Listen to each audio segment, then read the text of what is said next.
right here.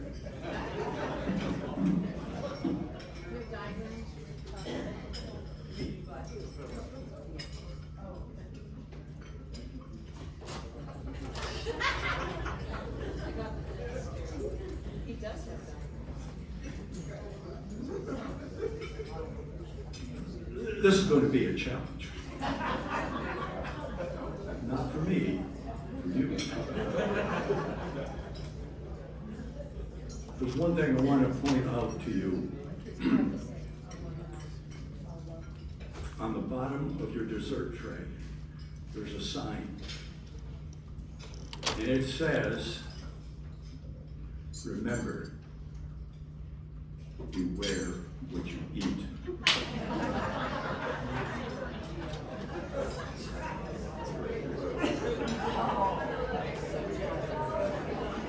But don't let that stop you, because this is your celebration. You are the band. Okay. For those of you who don't know me,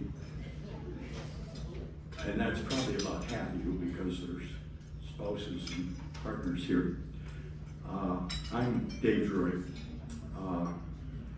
And as a result of that, I'm expected to speak. I'll try and keep it interesting, maybe even a little entertaining. I brought my Jiminy Cricket here with me today to try and keep me on the straight and narrow. Having said that, since I'm an engineer with a Jiminy Cricket on my shoulder, it's probably going to be pretty boring.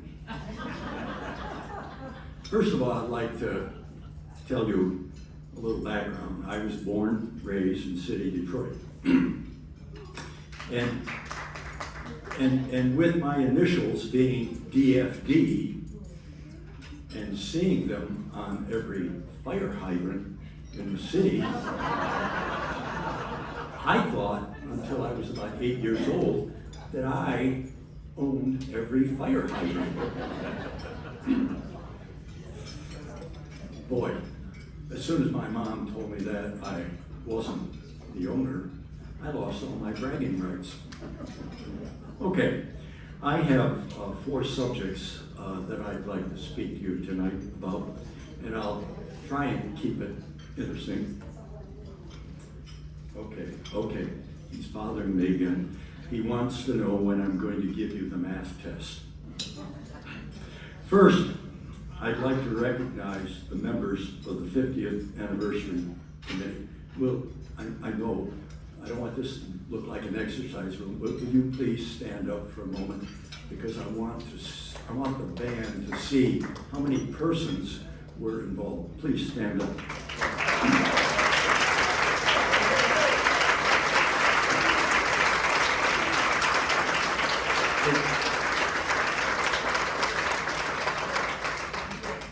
There's one person that I want to recognize that was a major driver in this committee, and he isn't with us anymore.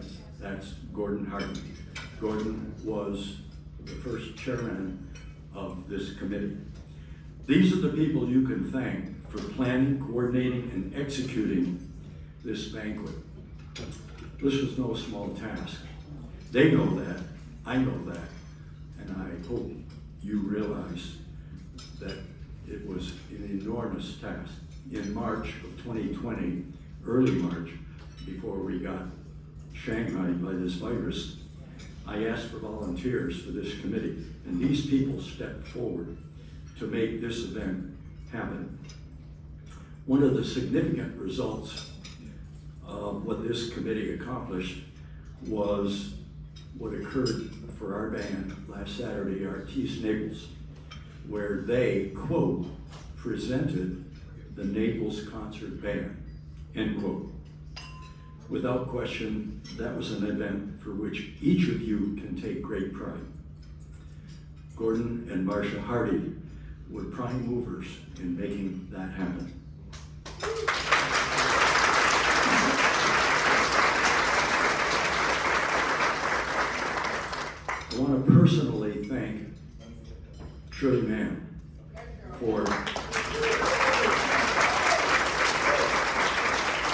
for taking the reins when Gordon suddenly passed away. This was very important because Gordon was a prime mover and Shirley is also a prime mover. Moving on, I would like to acknowledge my board of directors. Will you please stand if you are in the room?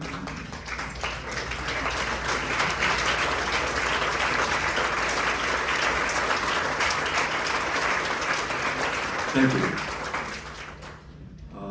One person that isn't here tonight, I believe isn't here tonight, is Fred Burns. He is our treasurer, and he's a very important part of the board.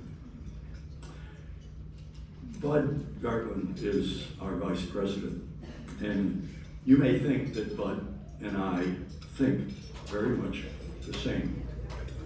And for the most part,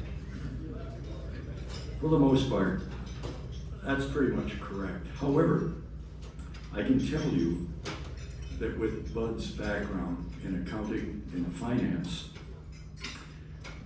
Bud thinks money makes the world go round. I disagree with that. I think engineers make the world go round.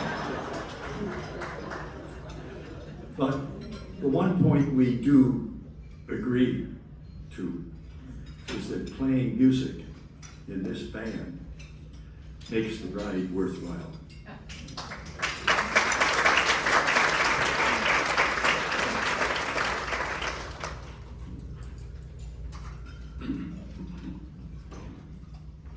You know, there's one problem with this podium. It doesn't have a horizontal surface for my wine glass.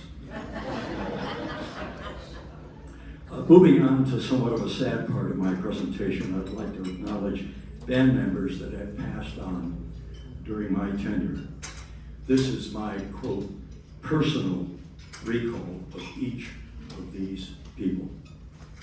There are 5 persons that have provided me with a significant emotional memory. The first person is Pam Byers. Pam played the trumpet. As a newbie in the band in 2010, I was surprised to find so many women playing brass instruments. And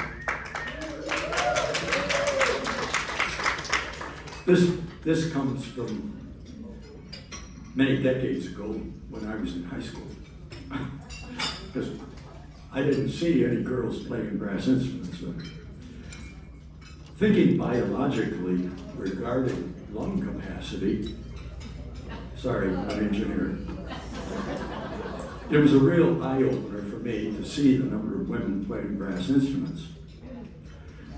And then, as a further impressionable moment, at one of our sight reading sessions, Pam got up and conducted the band. Wow. That really impressed me.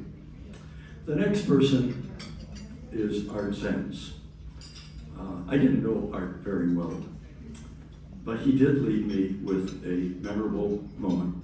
Art played the trumpet, and on one Monday, Dwight Richardson asked me to substitute for him, fill in for him at Harris's Paradise Brass Quintet.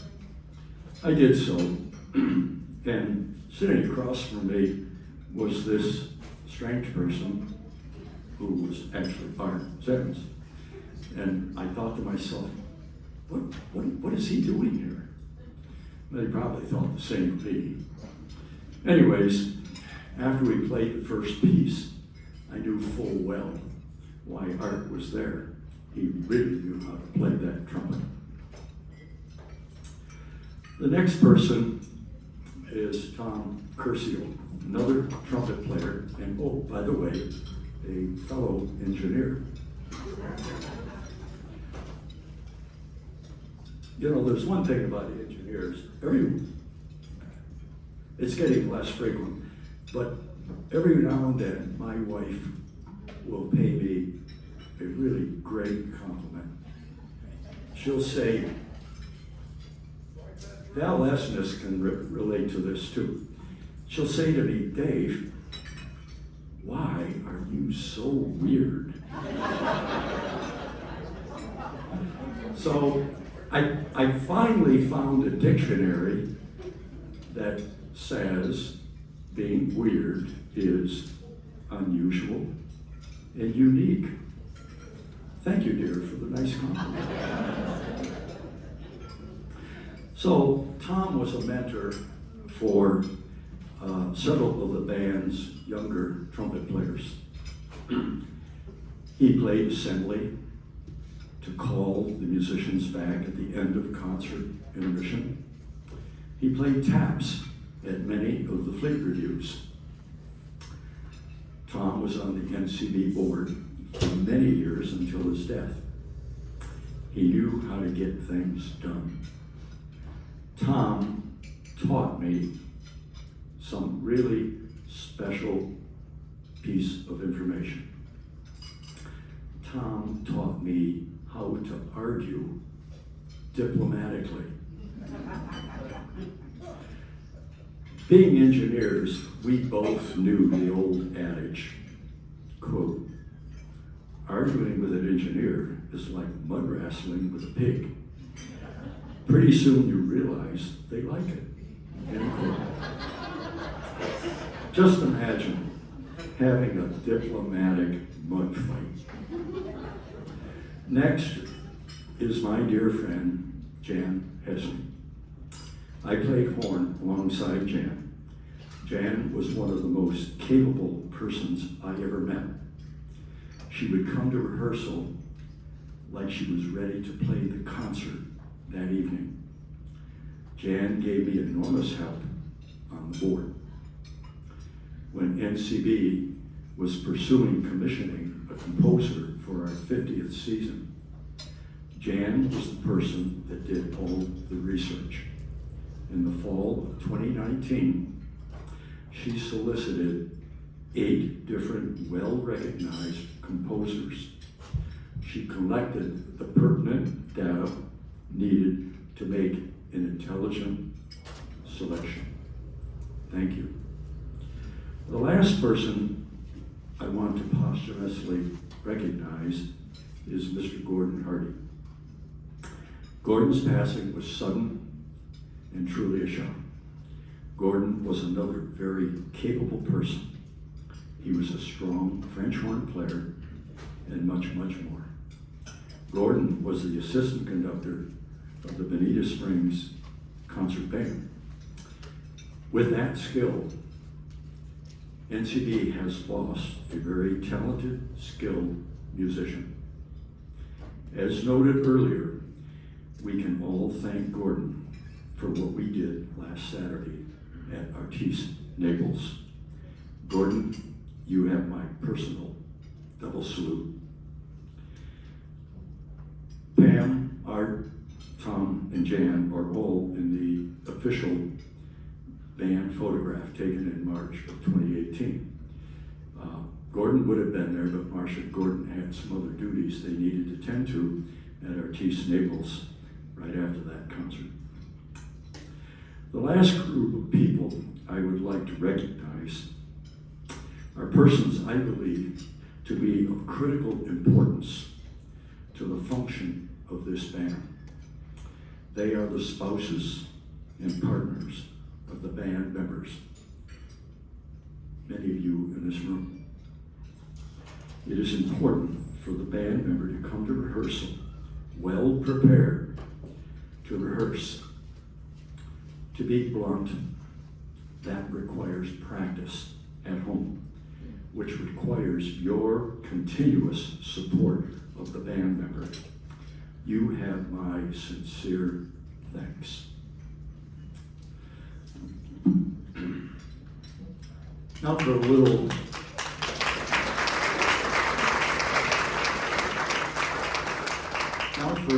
a little nostalgia of 50 years ago, 1972. This is the top part. What was Neil Diamond's Benquet song.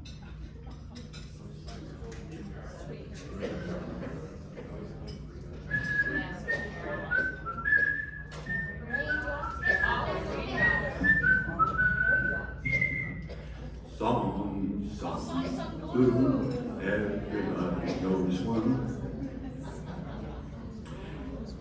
And then, how about Sammy Davis Jr., the Candyman? No, I'm not going there. Now, this next subject deals with words from the past. Can I have the students in the band please stand for a moment?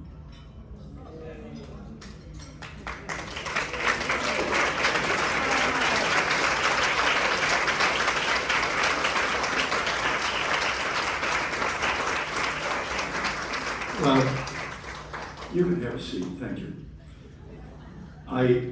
On this next subject, I can only offer you my empathy, since you may not understand some of the words. So, if you don't understand a word that I happen to use, please write it down. Take it home. Take it home. I can guarantee you that if you want an explanation of the word, just ask a grandparent. Okay. At dinner the other night, Sue and I were observing how culture and even our language and expressions have changed over the past 50, 60 years. I had received an email to recall how now lost words and expressions have passed away here. Murgatroyd. Get your pencil paper out. Murgatroyd. Starts with an M. Do you remember that word? Would you believe that spell checker did not recognize the word Murgatroyd? Heavens to Murgatroyd. That's typically the phrase in which it was used. The other day, a not so elderly 75-year-old lady, could have been a man, said, wait a minute, you misunderstood. Oh dear. This person, how about that? This person said something to her son about driving a jalopy. And he looked at her very puzzled and said, what the heck is a jalopy? He had never heard the word jalopy. Now, she knew she was old, but she didn't think she was that old. Well, I hope you are hunky-dory. Some old expressions have become obsolete because of the march of technology. Don't touch that dial. Carbon copy. You sound like a broken record. And hung out to dry. Back in the olden days, we had a lot of moxie. We put on our best bib and tucker to straighten up and fly right. Heavens to Betsy. Gee Willikers. Jumping Jehoshaphat. I don't know how to Jehoshaphat.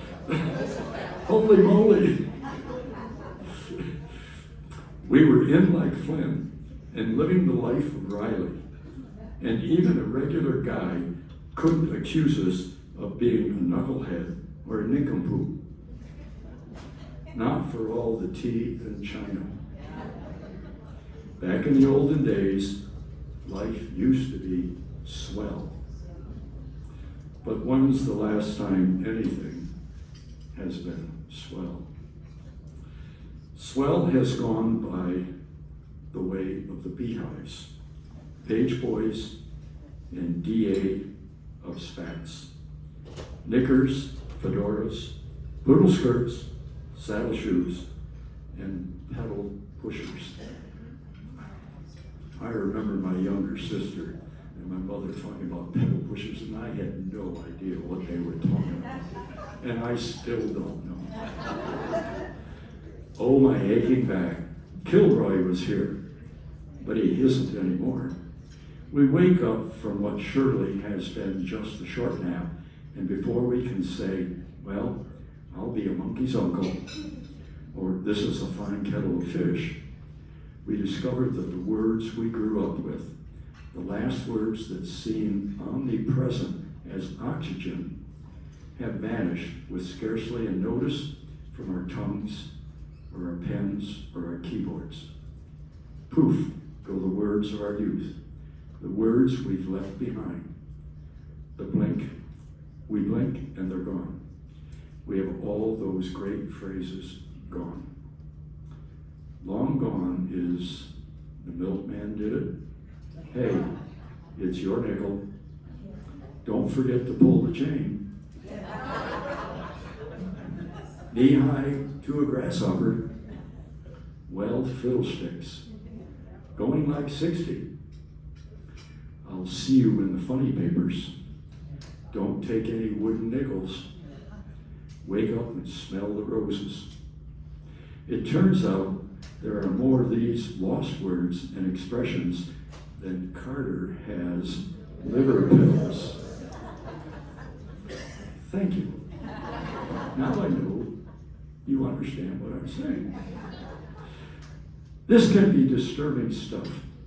Carter's little liver pills are gone too. This leaves us to wonder, where will Superman find a phone booth?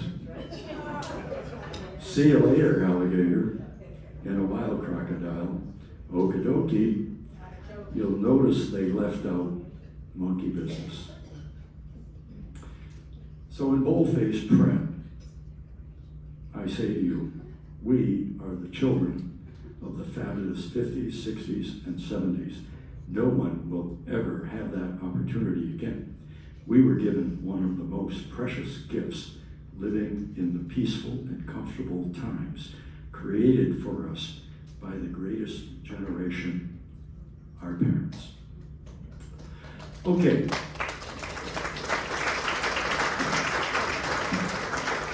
I'd like to. I ran across this and I thought it was very appropriate. There's some words of inspiration. The author's not known. It was found in the bill. Okay, yeah, okay. Well, I'll read it on very quickly. The name of it is the Magic Bank Account.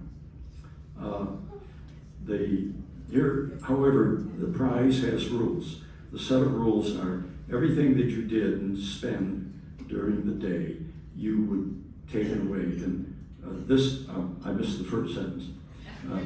Imagine that you had won the following prize in a contest. Each morning, your bank would deposit $86,400 in your private account. Everything that you didn't spend that day would be taken away from you at the end of the day. You may not simply transfer the money into another account. You may only spend it. Each morning upon awakening, the bank would open your account with another $86,400 for that day. What would you do with this money? You would buy anything and everything you wanted, right? Not for some people, but for all the people you love and care for. Even for people you didn't know. Actually, the game is quite real. Yes, it is very real. Each of us is already a winner of this prize. We just can't seem to see it. The prize is time. Each morning we awake to receive 86,400 seconds as a gift of life. And when we go to sleep at night, any remaining time is not credited to us. We haven't used up that day is forever lost. Yesterday is forever gone. Each morning the account is refilled. So what would you do with your 86,400 seconds? Those seconds are worth so much more than the same amount in dollars. Think about it and remember to enjoy every second of your life, because time races by so much quicker than you think. So take care of yourself, be happy, love deeply, and enjoy life. Here's wishing you a wonderful and beautiful day. Start spending. Don't complain about growing old. Some people don't get the privilege. So in closing, I'd like to say this. I want to tell you that playing in this band has and continues to be one of the true highlights of my life. I became an engineer and missed the turn in the road of being a music major. So playing in this band has become a significant emotional time period of joy and pleasure for me. And I want to thank each of you for what you have given me. Thank you.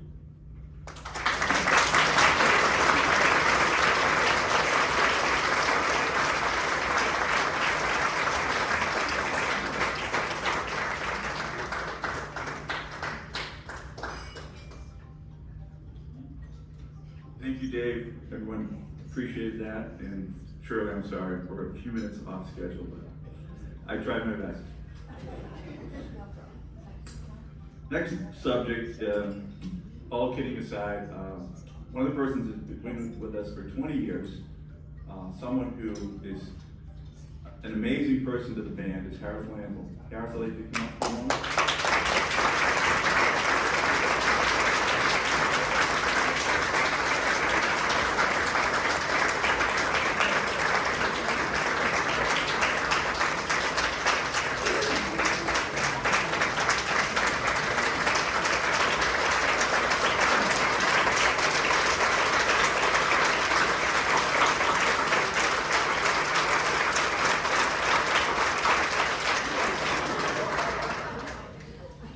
Obviously, Harris has been with us 20 years, first as an assistant conductor and now as our conductor and music director for the last 12 years, I believe. And without him, obviously, we would not be where we are today. And my heartfelt thanks. When I first joined the band 5 years ago, I thought, well, the guy looks pretty good. He's up there conducting us, doing a great job. But, well, now that I've been on the board and got to work with Harris through COVID and through everything else, I realized the amount of time he gives to our band is just unbelievable, and his dedication, his professionalism. He always knows how to get us to perform the best. He doesn't have to hit us over the head. We just know from just the way he presents himself that we want to do the best we can for him. And I think I speak for everyone that we're so happy that we've had you and continue to have you as our conductor.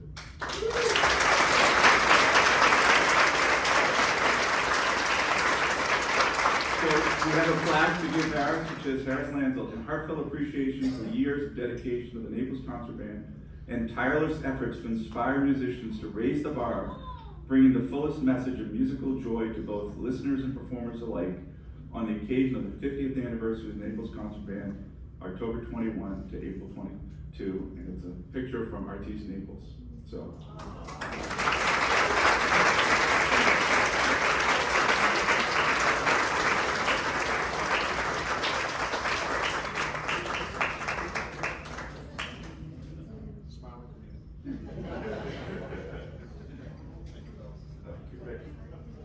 Thank you very much.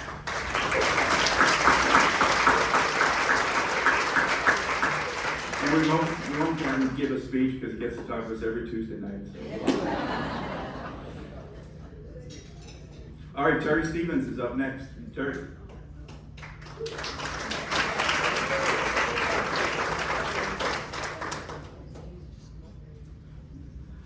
Last Wednesday, my hairdresser was sweeping a whole wastebasket full of hair off the floor.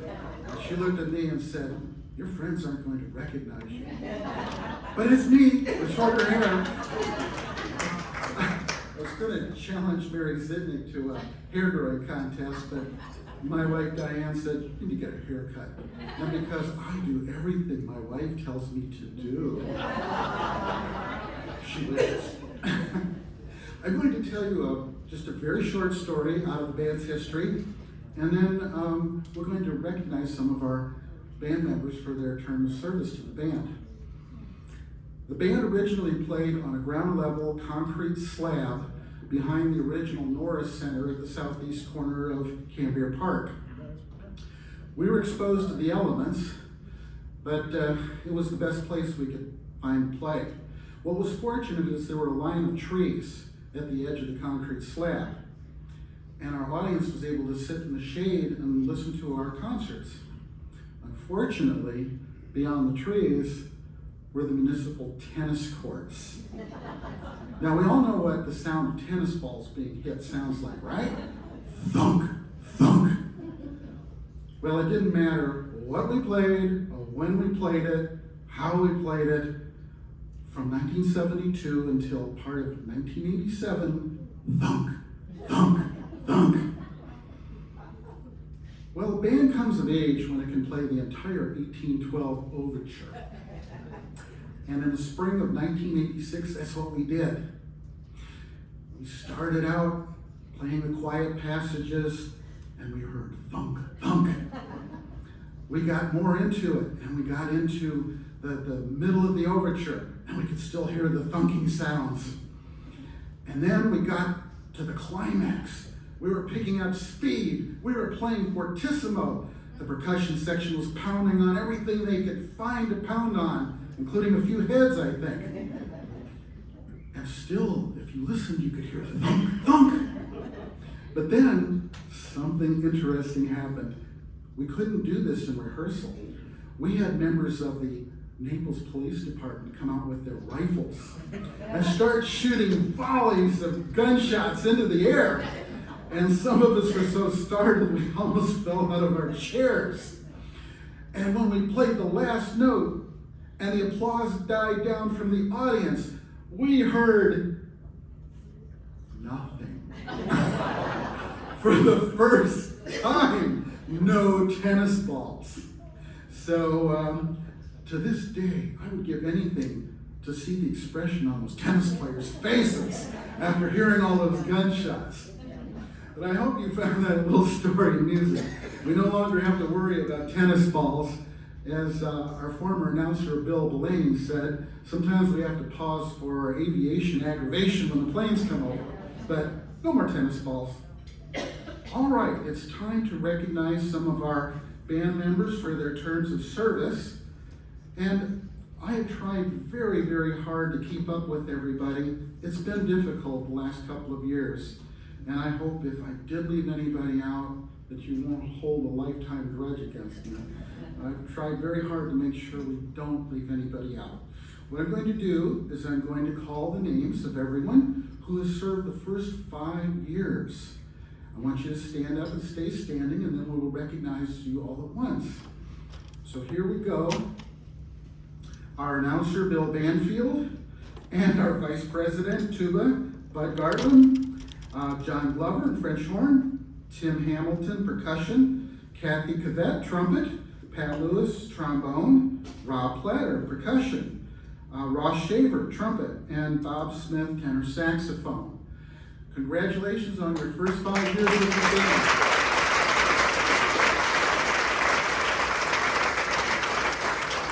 All right, thank you. Now, we have 2 people that have been with the band for 10 years this year. We have Diane Brennan, clarinet, and we have Fred Eckler, percussion.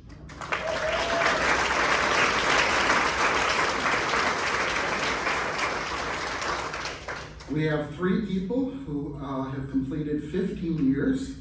We have Jim Castaldi, trumpet, former president of the band, Cindy Quell on flute, and Harmon Smith, who's played a variety of woodwind instruments.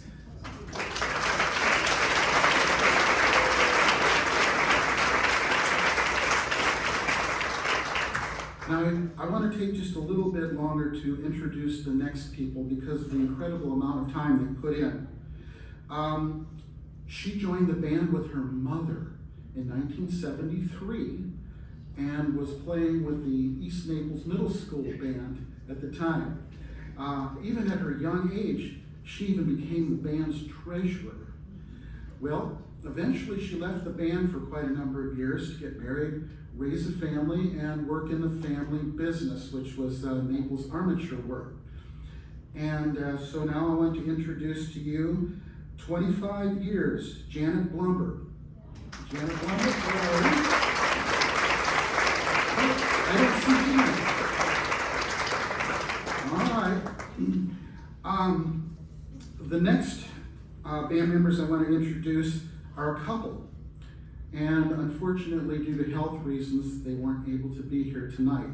But fortunately, they were able to come to our 50th anniversary concert, and it was nice to see. Yes. Oh, is Dwight here? Wonderful. Wonderful. Okay. They knew who I was talking about. All right. Angela Statatos, clarinet section, and Dwight Richardson, French horn section. They met and got married due to their participation in the band.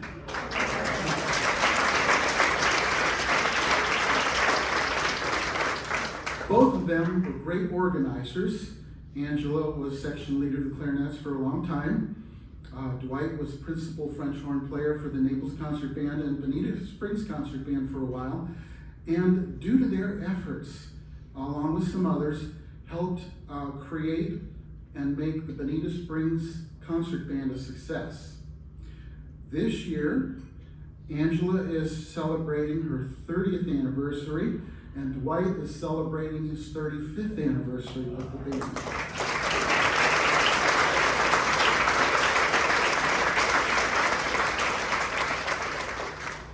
All right, the next band member joined the band when she was fairly young. And just like all of us who joined the band when we were younger, we had to balance our time between our families, a career, and all the responsibilities in the band. I remember when she first joined the band, there was a fun moment when she showed up, all happy because she had just gotten a brand new trumpet so that she could play in the band with that new trumpet. And it was just kind of a happy moment, and I always remembered that.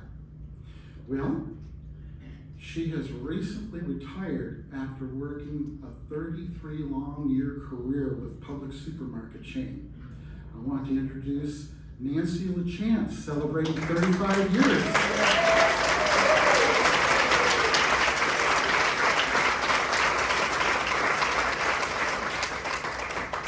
Our next band member showed up in Naples in 1977, joined the band that year, and he came here to be the general manager of the Naples Daily News. Then when, in the mid-'80s, when Scripps Howard bought the paper, he was promoted to publisher and president of the paper, and he ran the Naples Daily News during its most profitable and successful years, as far as I'm concerned. He was involved with all kinds of different groups, the Rotary Club, Boy Scouts, sports groups. He found time to do all kinds of things and still run the paper. And he has been a member of our trombone section for 45 years. Corbin Weiner.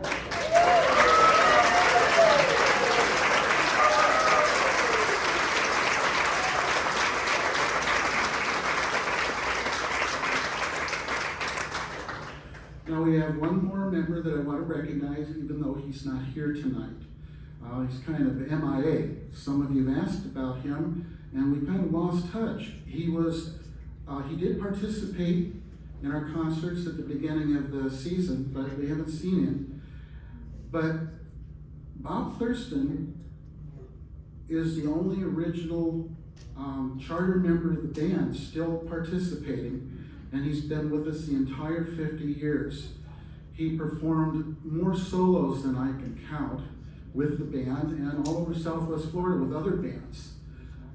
He ran a CPA business here in Naples until his retirement. He played in the 2nd Army Band, played euphonium. And it's just, I feel just, it's a shame he's not here tonight, but I want to recognize him for all his achievements and all the help that he's given us in the band over the years. So Robert Thurston, wherever you are tonight, thank you very much.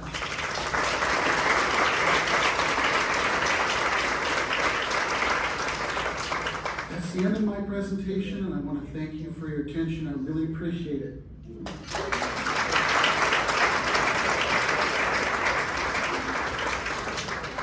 Okay, we're gonna give everybody more stuff.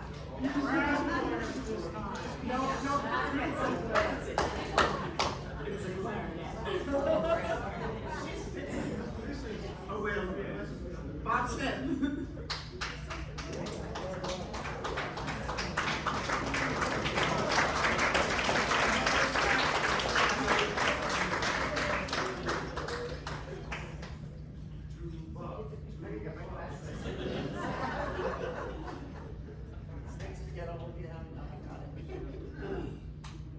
Oh, not the clarinet. Phyllis. Phyllis? You're here. Oh, there she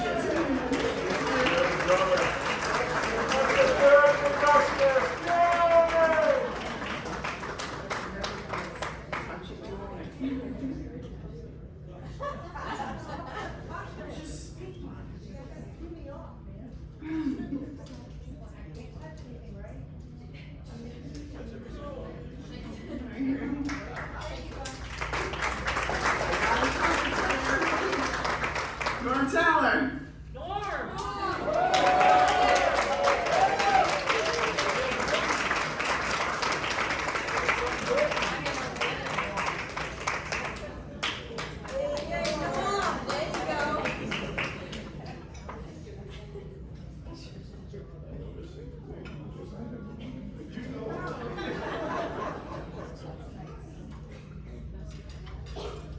I have another clarinet.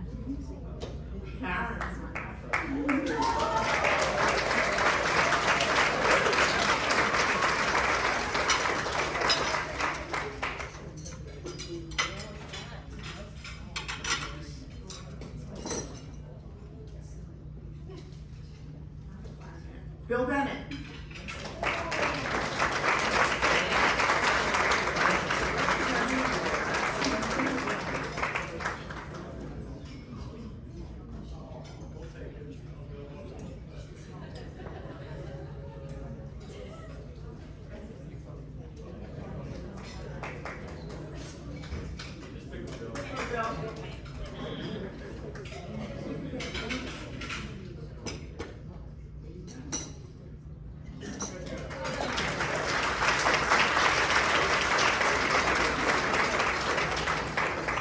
Finally, a flute player, Cherry Smith.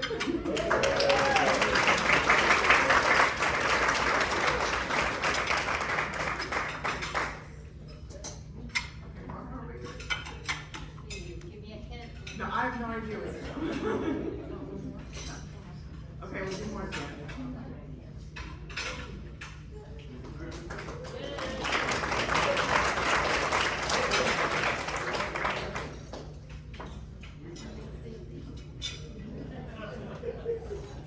All right, next I'd like to introduce Shirley Mann, our chairperson, who's going to lead us through a presentation of the last 50 years in 50 seconds now, in 20 minutes.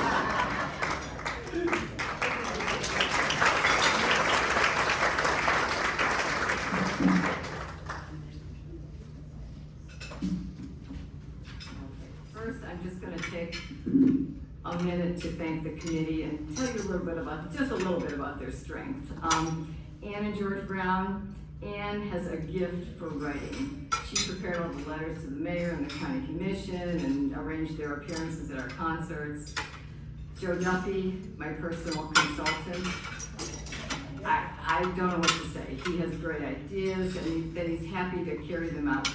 And I just couldn't have done it without him. Val Esnes, we all know Val, and her honorary committee helper, Carol Carper, who they took all our photos for the pictorial directory. So you know them, and you're all gonna receive one of those directories in your gift bag on the way out. Todd Handley, our video expert. You've seen him at rehearsals setting things up, and he puts all our concerts on YouTube, which I really love, so. Marcia Hardy, she was obviously, she's been mentioned before, our liaison with Artist Naples, and any question I had about the concert, she got the answer for me, so. Doug Mitchell, our City of Naples person, and you'll see in the presentation why he was important to our committee. Linda Picone, our party planner, and the table decorations, she did. Jeff Rosigliano, in addition to everything else that Jeff does for the band, and you know all that, he's my go-to guy for design. He did the new banner, which looks like that, and the anniversary pins in your favor box. I tried, it didn't work. I went to Jeff and he did it, so. And then Terry Stevens, of course, with the long time keeping track of all the members of the band, so. I appreciate everything you guys did. So, we'll go through the.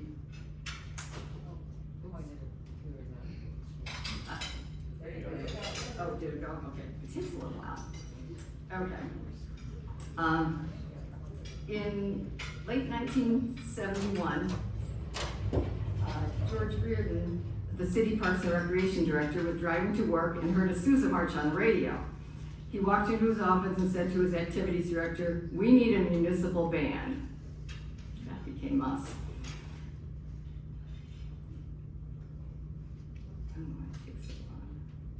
This ad was placed in the Naples Daily News, and in February 1972, 10 members of the Naples Municipal Band held their first rehearsal at Gulfview Middle School.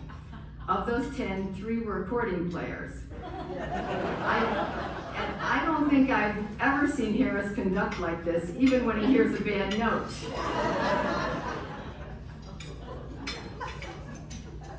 Here are Bob Thurston, that Terry mentioned, and he was the first president of the Naples Municipal Band, and along with George Reardon, the man who had the idea for the band. Here are the first officers of the band, including 2 of the accordion players, and they were the secretary and the treasurer of the band.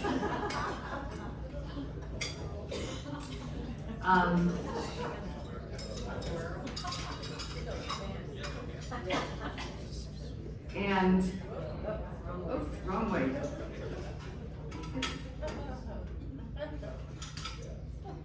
Okay, here we are. So here's,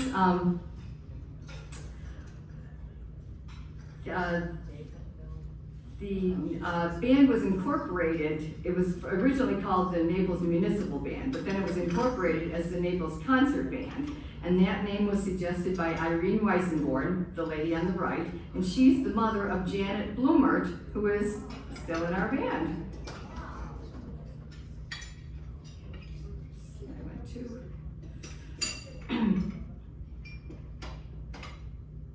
Did I go to? Yeah. The first concert with 30 musicians was performed in June 1972 behind the original Norris building, like Terry said. And we think that might be Todd Handley there in the tree, hoping he can join the band someday.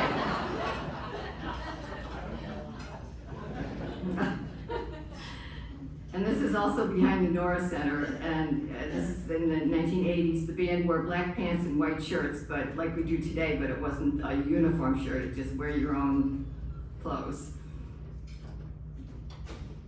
In the early 1980s, the Cambier Park Band Shell was put on the city's wish list by President George Schneckenberg. Oops, I don't know why it keeps, oh, wait, I'm sorry. There you go. Okay. This was the original fundraising brochure that was distributed to members of the community. The original estimate of cost of construction was $60,000, but of course that was raised to $150,000 eventually. And major contributions were made by the Naples Concert Band, Collier County Historical Society, and the City of Naples. These are the 2 men that we can thank that we even have a band shell today. George Snackenberg was the president, and Dallas Rudrud was the announcer at the time, and he was known as the voice of the Naples Concert Band. Dallas also designed the Naples Concert Band logo, the one with the instruments that we still use today.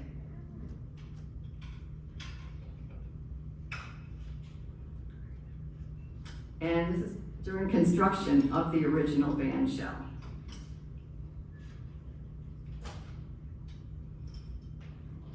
And the first band shell was dedicated on April 12th, 1987. As you can see, it looks nothing like the photo in the fundraising brochure, and it looks nothing like the band shell that we perform in today. You can see that the band was wearing uniforms with white pants and red polo shirts at that time.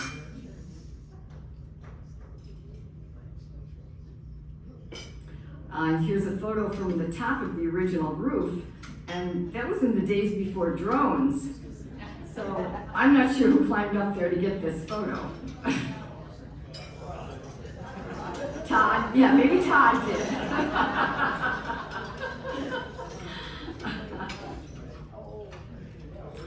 So when it became evident that the roof of the band shell didn't provide the proper acoustics, an architect was hired to design a new roof.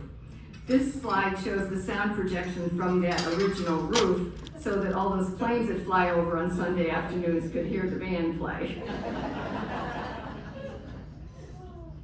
And then here is the sound projection from the new design, which is what we got and what we use now, the one we have today. So in the late 1990s, fundraising began, and as part of that effort, we sold inscribed bricks that you see in the front of the stage today. And Angela Staphatos, which has had their 30-year anniversary this year with the band, she was in the clarinet section. She headed up the crew that actually installed those bricks. Yeah.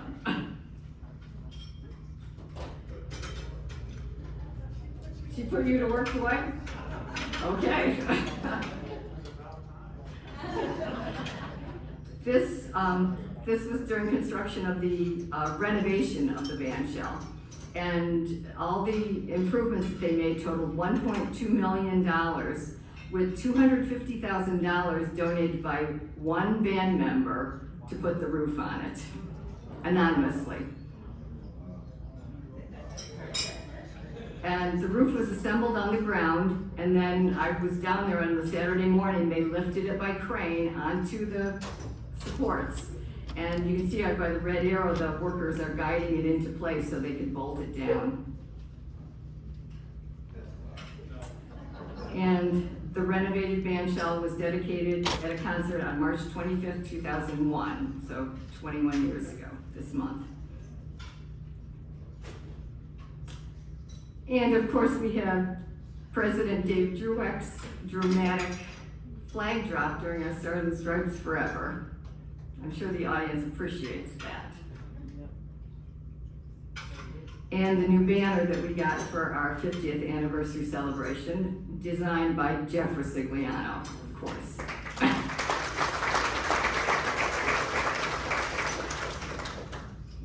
Over the years, we've had some notable guest conductors. You may recognize the name Frederick Fennell. He was founder of the Eastman Wind Ensemble in 1952 and the original conductor of the Tokyo Kosai Wind Orchestra. According to Wikipedia, his conducting workshops were famous for including calisthenics and baton technique exercises in swimming pools. Everybody shake, the music teachers are shaking their heads yes here. Naples Concert Band member Roger Jacoby, who was president of Interlochen, was a friend of Mr. Fennell's, and he was instrumental in having him conduct our band. Fritz Velke was a retired music educator and conductor of the National Concert Band, and he also conducted our band. Merle Evans conducted the Bringerling Brothers Barnum and Bailey Circus for 50 years. He was known as the Toscanini of the Big Top. In 1986, at age 94, he conducted the Naples Concert Band. During intermission, he told the audience stories of his time in the circus. And I couldn't find a script of it, but the only story I remember is that, remember the clown Emmett Kelly, the sad clown? Well, after a performance, Emmett Kelly would lay on his bed and eat celery, but he would put the salt in his navel to dip the celery in. That's all I remember.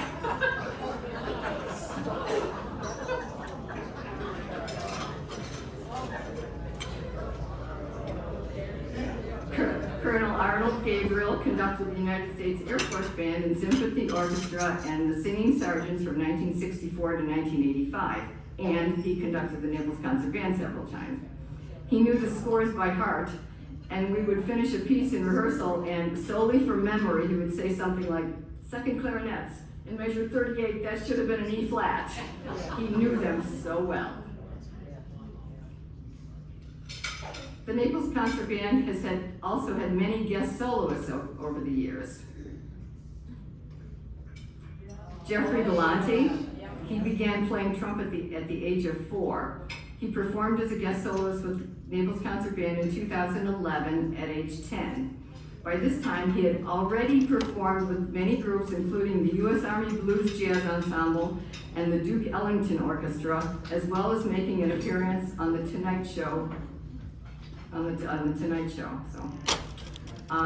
Another guest soloist was Dale Underwood, and Tim Haynes is going to share a story about Mr. Underwood. Just so no one's confused, Dale Underwood's the good-looking guy up on the left there. Dale Underwood is currently a professor at the Frost School of Music at the University of Miami, where he specializes in saxophone. But before that, he had a 30-year career in the United States Naval Band in Washington, D.C. And he's very proud of the fact that he was able to perform for many presidents, from Lyndon Johnson all the way up to Bill Clinton. And we were very fortunate to get him over here to play his alto sax in several pieces. And the night before, we had a dinner for him, and because I'm obviously a kindred spirit from him, I was invited to the dinner. And after a few drinks and a little bit of wine, we got to tell stories about the Navy Band and some of the things that happened. And one of the things I remember is him describing a reception. They did a lot of receptions at the White House, and one particular reception they were performing at was when the Queen of England was coming, Queen Elizabeth. She had been in the United States and was coming around the cities, and she was due in this reception. And the Navy Band was performing there for all the guests while they're waiting for her, and the dignitaries were already there. And the Navy Band would go through their repertoire songs that they always played. They went one right after the other. But they couldn't see the entranceway where the Queen or anybody else was coming in, so they really didn't know who was coming in when. So just as she was entering, they had launched into their next song, which was The Lady is a Tramp. I asked Dale, I said, you know, the Queen is always so stoic and doesn't show emotion. I said, I wonder what runs through her mind at times like this. And he told me, he said, well, I'll tell you, I know what she was thinking. She was thinking of the long days ago, centuries ago, when the monarchy was much different than it is today. And I'm sure she was thinking back then she could have simply pointed at these musicians and said, off with their heads.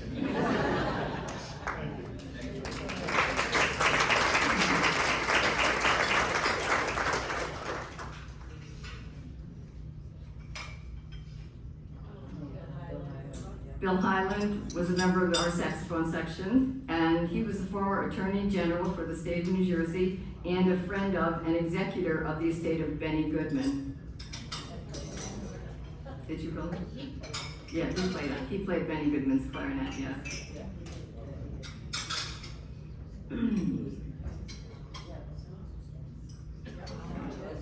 Bill Nemoyton brought the Horn Man show to Naples several times. Here he is in Cambria Park. And he plays all sizes and shapes of horns, including this elk horn, and he's now in his 80s and he still takes the show on the road.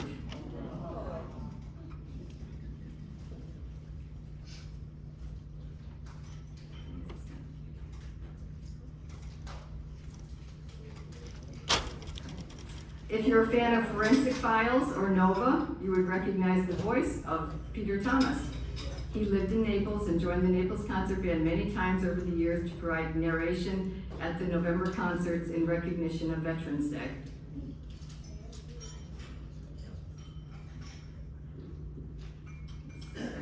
I did too? Okay. Oh. George Fasola spent his youth in Italy and Argentina, eventually working as a band leader in Buenos Aires and Rio de Janeiro. He was the musical director for Jan Pierce for many years. He moved to Naples and was in the Naples Concert Band, and he also started a group with mature gentlemen saxophone players called the Sax Cymbals.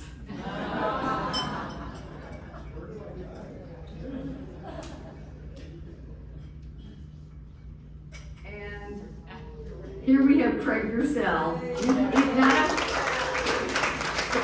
not a guest performer, but an honorary member of the band for 33 years.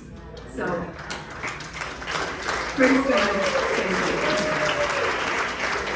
In 1988, in the fall of the year, Bill Evans was a clarinetist with the concert band, the original concert band. He was a member of our church, Marco Lutheran Church, and he came to me and said, "Listen, we're doing this concert and we need people to help out with Christmas carols. Will you sing?"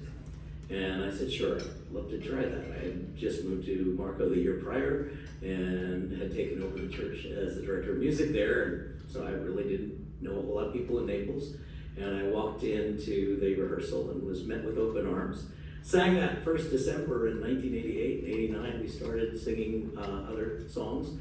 And I've had the privilege of singing under 4 conductors through the years, and I really enjoyed my time singing on Marco with the Naples Concert Band, as well as at Artie's and at the Ritz, and all the other great times we've had. We even went to Disney World, and one of my favorite stories about that is we did Man of La Mancha, and I dressed like an errant knight, and I had my sword.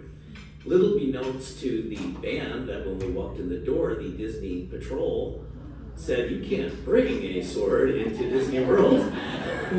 And so I think I'm the only guy that actually had 2 bodyguards while we sang a concert, so that I couldn't leave the stage with the sword that I was carrying. So I've had a wonderful time singing, and thank you, and I keep going, guys, keep going. Thank you.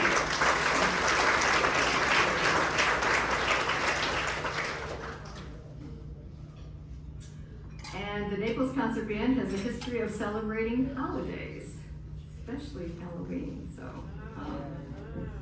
yeah.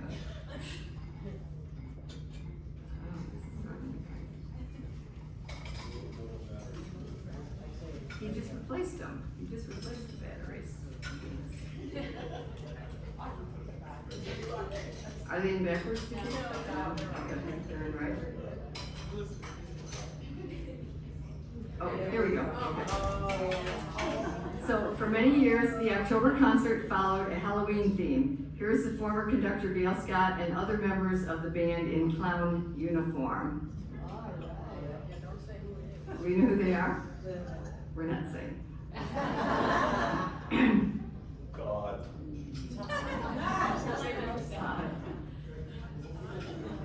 These members on the left got together and dressed as Tweedledum and Tweedledee, and one of these members is still in the band.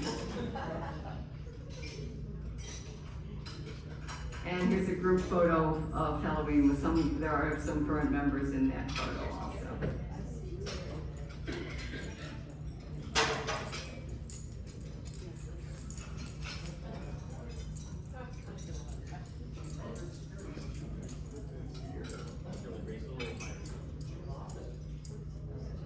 Trying to get back to the end. Okay. Wait, keep going back. Not there yet. Go back up. Right there. Okay. One year the band had a Wild West theme for the Halloween concert.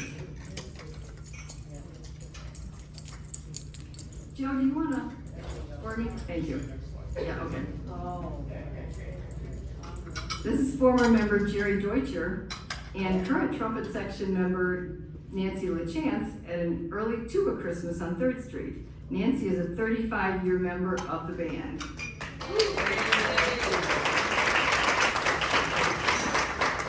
Well, I think you can imagine after 35 years, I have a lot of memories. But one that really sticks out is when I first joined the band, Shirley was the only trumpet player. And then I came, and now there are 2, so look out. And, okay, it'll be clean. And so years ago, when we practiced in the Gulf Coast Middle School, before it was renovated, the room was very small, but so was the band. There's only probably 50 or 60 of us.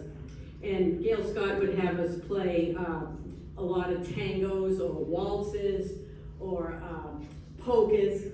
So Shirley and I would, get a wild hair every once in a while, and we'd get up and we would polka, waltz, or tango around the room. And everybody would be like, what's going on? But we had some good times.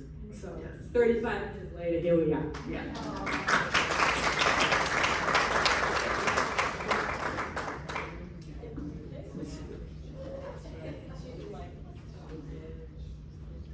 And of course, the band performed at many Christmas celebrations over the years. Here are Matt and Doug of the trombone section.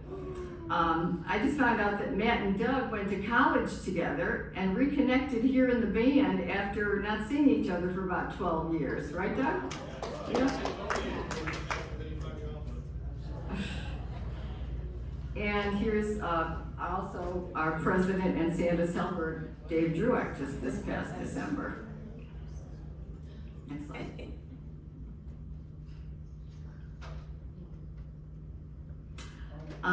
Here's the Naples Concert Band Saxophone section performing at Christmas on 5th at the Sugden Plaza.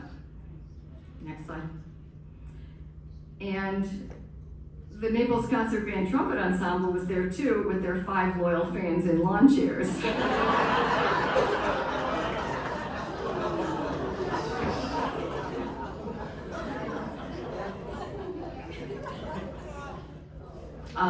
And members of the band, including Karen Marcotte Eckler of the clarinet section, supported the Salvation Army Red Kettle Christmas Collection at Wynn's Market. Karen is a 32-year member of the band and long time librarian. Thank you. It was so fun to look back at these pictures. I've had some incredible stand mates over the years. Bill Teetsy, gosh, my mind is going blank, but George Schnackenberg, he was Mickey Mouse and I was Minnie Mouse at one of those Halloween things. And I should have been on the Halloween one because I made I made uniforms for the 11 clarinets. We were Snow White and the 11 clarinets,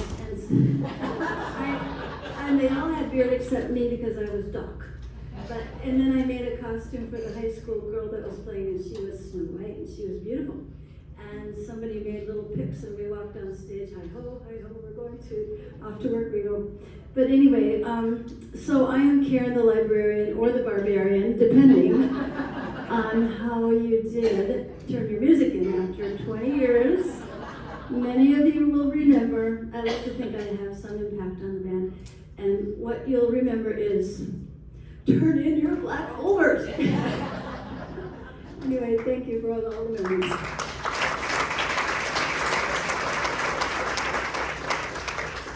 The Naples Concert Band has performed all over Collier County, including the Coastland Center Mall and Immokalee High School, to promote music in the schools.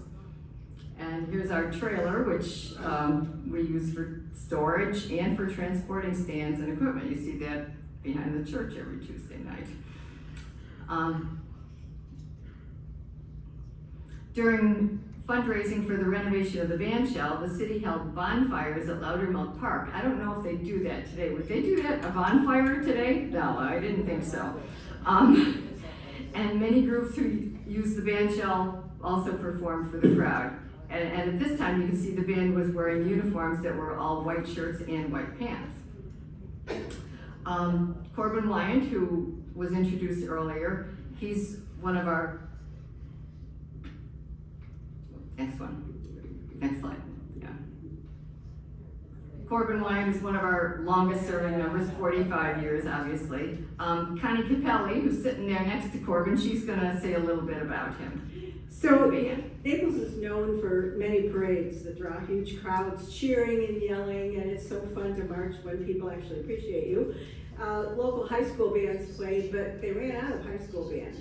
So in 1992, Corbin had the idea to have a newspaper, Naples concert band, marching band from the Naples Daily News.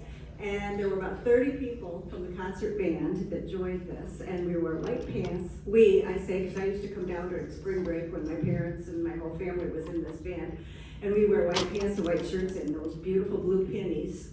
And the 30 participating musicians became a popular feature in every parade, and Shirley said that she remembers that the marching band was similar to concert with rock stars. That's how much they were appreciated by the audience. And I can remember coming down and marching with my whole family from Trace Hance, my 6th grade nephew, all the way up to my dad who did this, and well, he and Corbin were the elder gentlemen in the marching band. One time we took a school bus to the Festival of Lights parade in Fort Myers, and the crowds went nuts. And they also went to the Marco Island Christmas Parade, where one time it rained so hard that they all had to take cover in people's garages. And they also marched at the Swamp Buggy Parade right down the middle of 41. I'm not sure they could do that anymore. The band is fondly remembered by the dozens of musicians who participated in the parades, and I think there's at least a dozen of you in this room, or at least in the band, who still are in the band. And tens of thousands of members of the crowds who eagerly cheered them on. Yay, Corbin.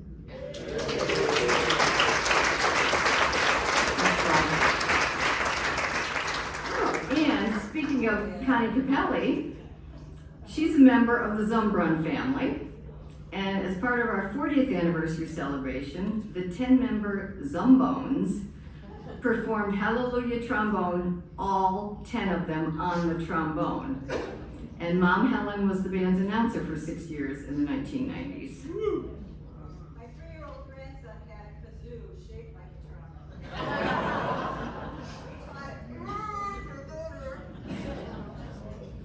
For many years, the Naples Concert Band Trumpet Ensemble participated in Taps Across America at various locations in Naples, and this time it was on the beach at the Naples Pier. And one year, we performed at the end of the Relay for Life at Gulfview Middle School track. And I do mean the end of the Relay for Life because we were the only people there. And many times the Naples Concert Band traveled to Marco Island to perform on the basketball court at Maple Park. Note how the crowd likes the shade there? And the band performed many times at the Naples Sailing and Yacht Club plate review on River Point Drive. And yes, some musicians got a little woozy, me being one of them, on the floating dock. And some music was lost in the water. But Jan Lane was our go-to person with the Sailing and Yacht Club, and she has been a band member for 36 years, so she's going to say a few words. Well, as Nancy said, when you've been a member of this group for as long as we have, 36 years now, you do have a lot of memories. I have to say that some of them have been funny, some of them have been touching, but they've all been very wonderful. One of my most enjoyable memories is, in fact, when the band was playing at the Naples Sailing and Yacht Club Fleet Review. This is probably the first time we played, and they had us out on the T-dock, which was great, except that it was surrounded by water. So, yeah, we were a little bit nervous about somebody falling in, so then eventually they did move us. We were then played up on a balcony, which was surrounded by people rather than the water, so we didn't lose anybody that way. I just want to say thank you to the band for all the fun that I've had over the years, and let's look forward to another 50.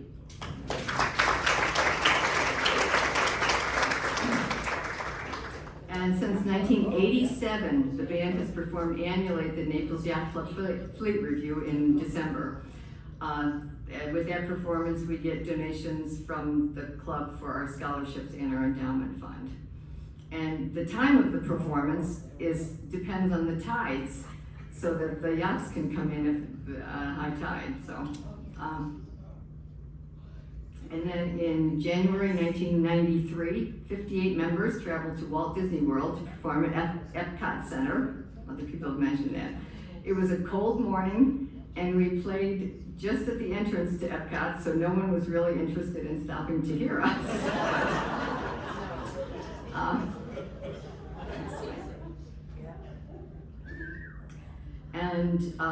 Members of the band visited the schools in Collier County to promote an interest in music by the students. Here's former conductor Bill Erickson demonstrating the trombone, and you can see 35-year band member and former President Dwight Richardson at the back right of the stage there. And Dwight's going to say a few words there.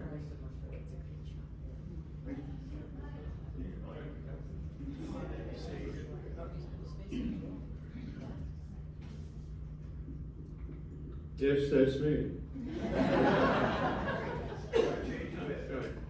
At Disney World, what became quite memorable, it didn't show much of the picture that's in that picture, but the band went up by bus and we stayed overnight.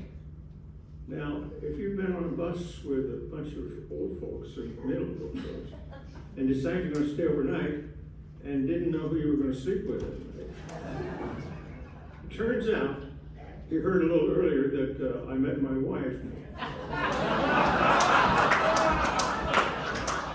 And that was 1993. We've been married now since 1994. I don't think it's because we had to, but it was very comfortable. So, band has meant a lot to a lot of us. I just want to take a half a minute of a personal note. I look around the band here, and there are a lot of new faces, and some of the old faces are beginning to slide out of the picture.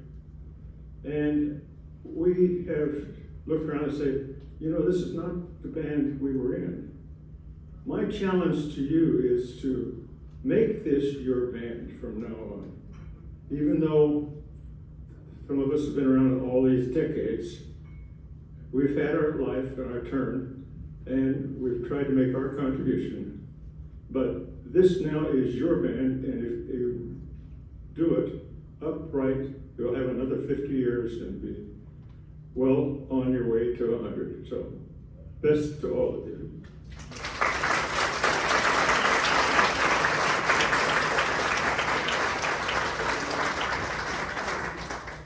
For Community Day, before a previous performance at Artist Naples, members of the band demonstrated their instruments to children to promote band music. Here's Joe Chumak explaining the finer points of tuba playing to a young man.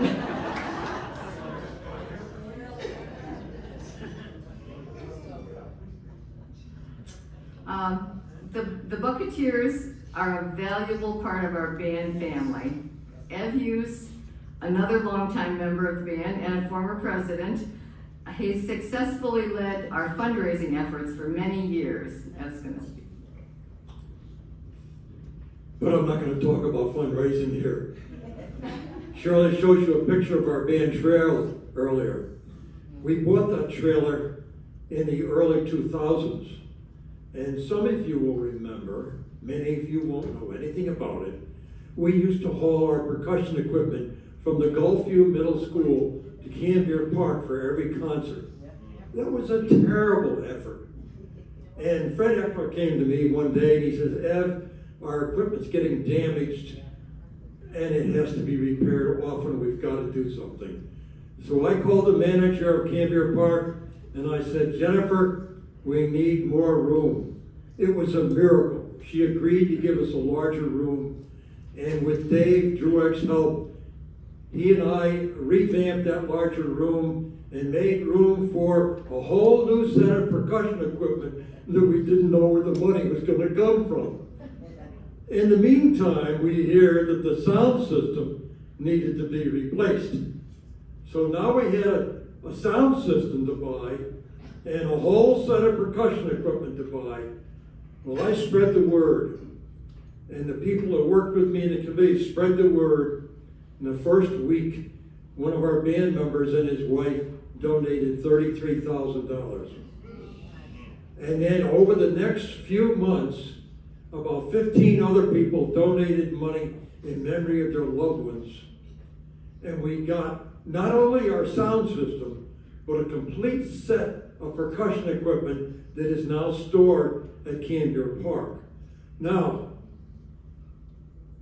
Todd Hanley of Cadence Music got us rock bottom prices on all the equipment. He got us some very good used equipment, and it was his efforts that took us over the top.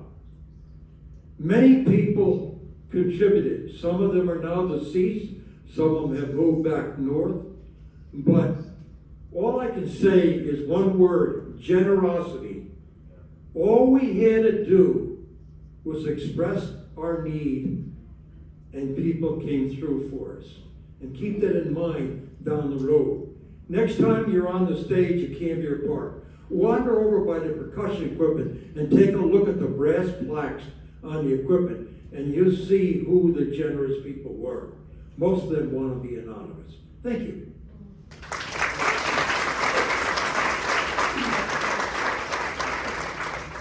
And of course, he was our tent that we see at every concert.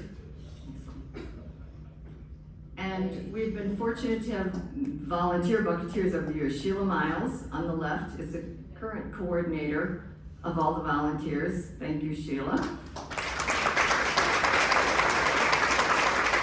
And of course, we have John and Joan in the tent, who will gladly sign you up to be a fan of the band.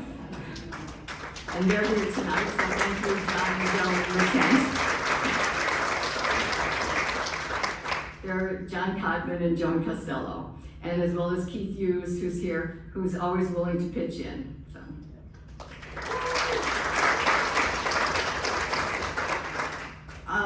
We realize there have not been a lot of different conductors for the 50-year history of the band. The first 10 years, there was 3 or 4 people that passed around the conducting duties, but then after that, Gail Scott became the permanent conductor. Next slide. She became permanent conductor in 1982, and then she held that position for the next 20 years. And then Bill Erickson was conductor from 2002 to 2008. And we have Harris now, who took over in 2008.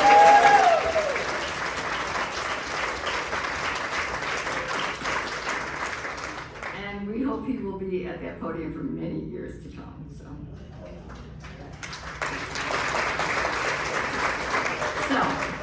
I don't know if anybody's heard about the time capsule. Prior to his passing in November of 2020, former president and longtime trumpet player Tom Curcio, who's been mentioned before tonight, mentioned that there was a time capsule buried during the renovation of the band shell in 2001. All the longtime band members, and I've asked all of them, remember that there was one, but nobody knows where it is. So we assumed it was behind the large bronze plaque on the south side of the band shell.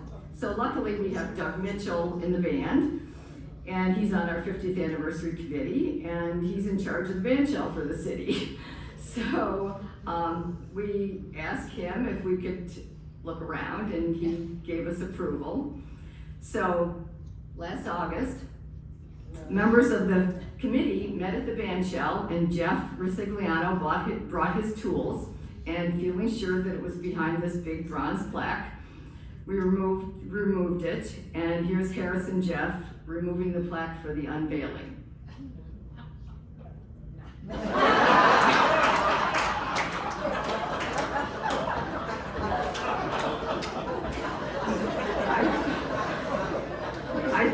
I think the expression on Jeff's face says it all for all of us. We also had Doug had his guys at the city check other places we thought it might be, never found it. So one of our clever members wrote this limerick to commemorate the occasion. The NCB had great intent and put a time capsule in cement. It was hidden so well at the Cambier Band shell, it is lost for the 50-year event.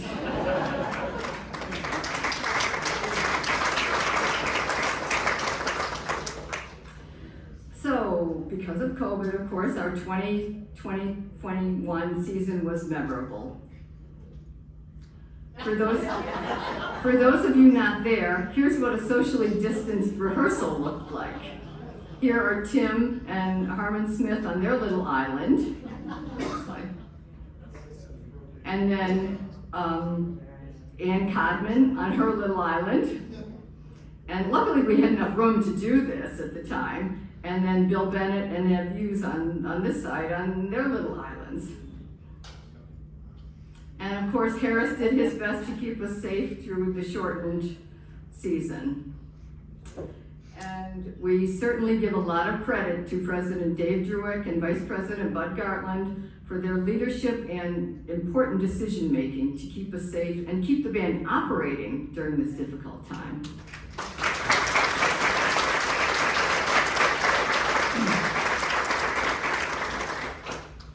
So our 50th anniversary kicked off with Mayor Teresa Heitman reading a proclamation at our November 7th concert proclaiming October 2021 to April 2022, the year of the Naples Concert Band. And band members, including Diane Brennan and Ann Brown, attended the City Council meeting on January 19th of this year when the proclamation was read into the city records. County Commissioner Penny Taylor presented the county proclamation at the concert in February of this year. And we were, here we have us backstage in the green room at Artist Naples just last week, and on stage getting ready. And I think we can all be so proud of our concerts last weekend. I know I am. I just, you know, it just does my heart good to look at these pictures.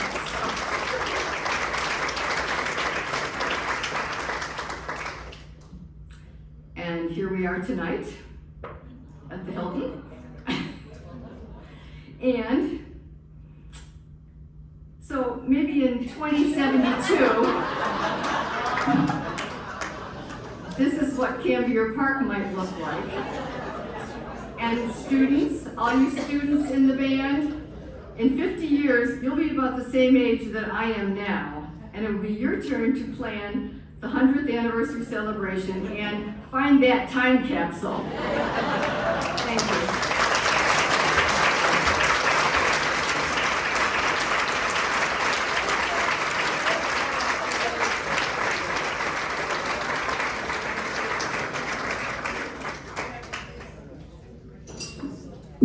Thank you, Shirley, that was wonderful. Door prizes, we have a few more door prizes. Let's get them done.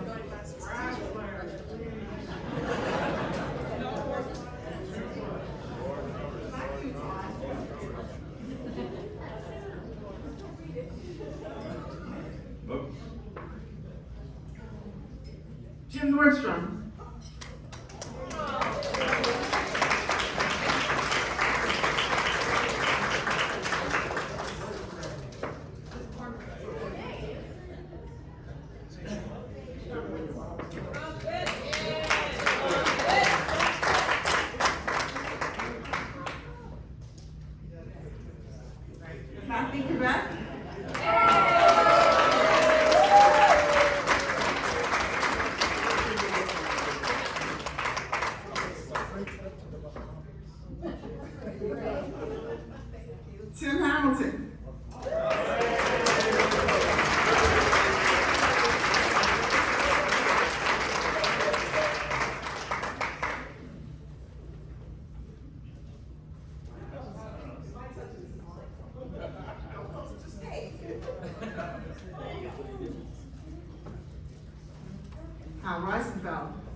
Ann Coggan.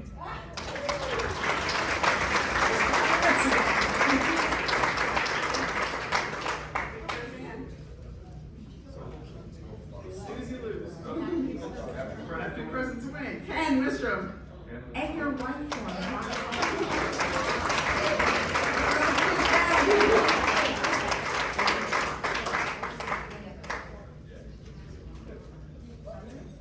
two left. Catherine May.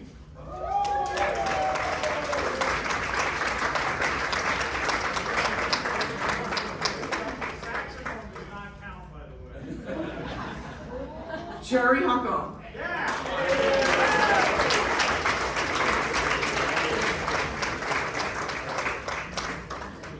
Okay, at the end of the night, if you guys want to take the centerpieces home, please do. Alrighty, thank you, Linda, for that. Tubas didn't win anything, but it's okay. Might be a conflict of interest if we won something. So we just want to wrap up the night. We're running a little bit late, so we want to get everyone home. And just want to thank everyone for coming. I also want to thank everyone on the 50th Anniversary Committee for all the hard work they did. Tremendous job. Thank you very much. You'll all have another job in 10 years to do the 60th anniversary, so just keep that in mind. All band members, please, when you go out, pick up your gift bag on your way out. And thanks everyone for coming. Enjoyed it, and it was a great time. And we'll see everyone Tuesday night.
Gary's still here. You go home. You went home.